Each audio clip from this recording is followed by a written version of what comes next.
৭৩ দলের মধ্যে কোন দল জান্নাতে যাবে একটু বুঝিয়ে দিবেন? নবী করিম সাল্লাল্লাহু আলাইহি সাল্লাম বলেছেন যে আমার উম্মতের মধ্যে ৭৩ কিসিমের মানুষ হবে, এর ভিতরে এক কিসিমের মানুষ জান্নাতে যাবে। তাদের মার্কা কি? তাদের বিশেষ কোন দলের নাম নাই, মার্কা আছে। মার্কা কি?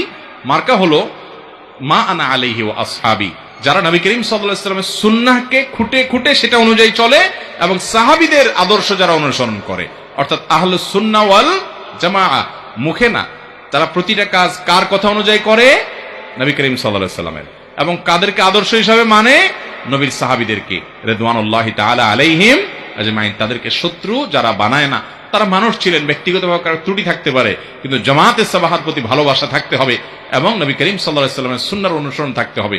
এই দুটি জিনিস থাকলে সুন্নাহ এবং জামাতকে যারা নিয়ে চলে একসঙ্গে, জামাতে সাহাবাকে এবং সুন্নাতকে, তাদেরকে বলা আহলুস সুন্নাহ জামাত। নবী সাল্লাল্লাহু আলাইহি সাল্লাম বলেছেন এরাই হলো মুক্তিপ্রাপ্ত দল, শেষ হাসি এরাই হাসবে। আর যারা নিজের ব্যক্তি বুদ্ধি, নিজের ব্যাখ্যা, আজকেও দেখবেন অনেকে নিজের ব্যাখ্যা বিশ্লেষণ, নিজের বিবেক দিয়ে অনেক কিছু বোঝার চেষ্টা করে। সুন্নাহ কি আছে, সাহাবীরা কি বলছে, এগুলা দেখা দেখি ধার না। অনেক যুক্তিবাদী দেখবেন কোরআন স্বীকার করে, হাদিস স্বীকার করে, যুক্তি দিয়া, সবকিছু যুক্তি দিয়া মানার চেষ্টা করবে। অনেক দল আছে দেখবেন নামাজের বিকৃতি করে ফেলছে, তারা যুক্তি দিয়া সবকিছু করতেছে। হাদিসে কি আছে এটা খোঁজ করে না, সাহাবীরা কি আছে এটা দেখে না।